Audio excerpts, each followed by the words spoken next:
എന്നൊരു മരത്തിൻ്റെ കാര്യമായിട്ട് പറയുന്നത്. ഇവിടം ഫുള്ള് കാട് പിടിച്ച് കിടക്കുന്നൊരു സ്ഥലമായിരുന്നു.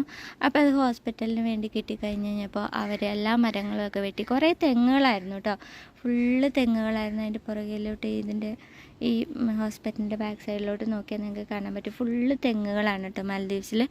അപ്പോൾ അവർ ഈ തെങ്ങുകളെല്ലാം പറിച്ച് കളഞ്ഞിട്ടാണ് കേട്ടോ ഇവിടെ ഹോസ്പിറ്റൽ ആദ്യം പണിതത്. ഇതായിരുന്നു ആദ്യം പണിതത്. ചെറിയൊരു ഒറ്റൊരു റൂമും ഒരു നഴ്സിംഗ് സ്റ്റേഷനും മാത്രമായിട്ട് പണിതൊരു ഇതാണ് കേട്ടോ. പിന്നെ അവർ പതുക്കെ അവർ ബിൽഡ് ചെയ്ത് ഇപ്പോൾ അതിൻ്റെ ബാക്ക് സൈഡിലോട്ടേക്ക് ഓഫീസും കാര്യങ്ങളും പിന്നെ PHU അങ്ങനെ എല്ലാം ആയിട്ടോ. അപ്പോഴൊക്കെ ഇവിടെ ഉണ്ടായിരുന്നൊരു മരമാണ്. ഈ മരത്തിന് ഒരു 50 വർഷത്തെ ഒരു കാലപ്പഴക്കമുണ്ട് കേട്ടോ. ഇതൊരു ആര്യവേപ്പിൻ്റെ മരമാണ് കണ്ടോ, ഭയങ്കര വലിയ മരമാണ് കേട്ടോ. വലിയ മരം എന്ന് വെച്ചാൽ വലിയ മരം. അവരത് വെട്ടിക്കളഞ്ഞില്ല കേട്ടോ, കാരണം അവർക്ക് അന്നേ അറിയാം ഇതൊരു എന്താ പറയുക, ഒരു തണൽ മരമായിട്ട് ഇവിടെ നിൽക്കണം എന്ന് അവർക്ക് അന്നേ ഒരു ഉദ്ദേശം ഉണ്ടായിരുന്നത് കൊണ്ടായിരിക്കും അത് വെട്ടിക്കളഞ്ഞിട്ടില്ല. നല്ല രസമാണ്. പിന്നെ ഇതിൻ്റെ മെയിനായിട്ടുള്ള കാര്യം ഞാൻ പറയാൻ വേണ്ടിയിട്ടാണ്.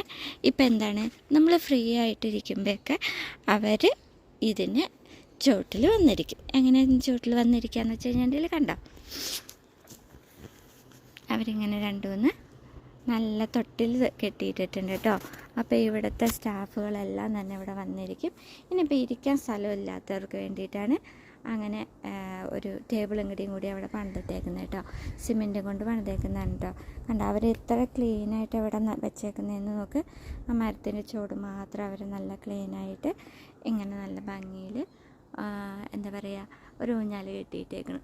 നല്ല തണലാണ് കേട്ടോ, നല്ല കാറ്റും തണലും. പിന്നെ നമ്മൾ പറഞ്ഞു കേട്ടിട്ടുണ്ട് ആര്യവേപ്പിൻ്റെയും ആൽമരത്തിൻ്റെയൊക്കെ അടിയിലാണ് ഏറ്റവും കൂടുതൽ ഓക്സിജനൊക്കെ കിട്ടുന്നതെന്ന് പറഞ്ഞു കേട്ടിട്ടുണ്ട് കേട്ടോ.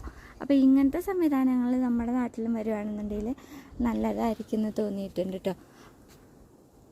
കണ്ടോ, ഇത് സ്കൂളാണ് കേട്ടോ. സ്കൂളിൻ്റെ തൊട്ടടുത്ത് തന്നെയാണ് നമ്മുടെ ഹോസ്പിറ്റലുള്ളത്.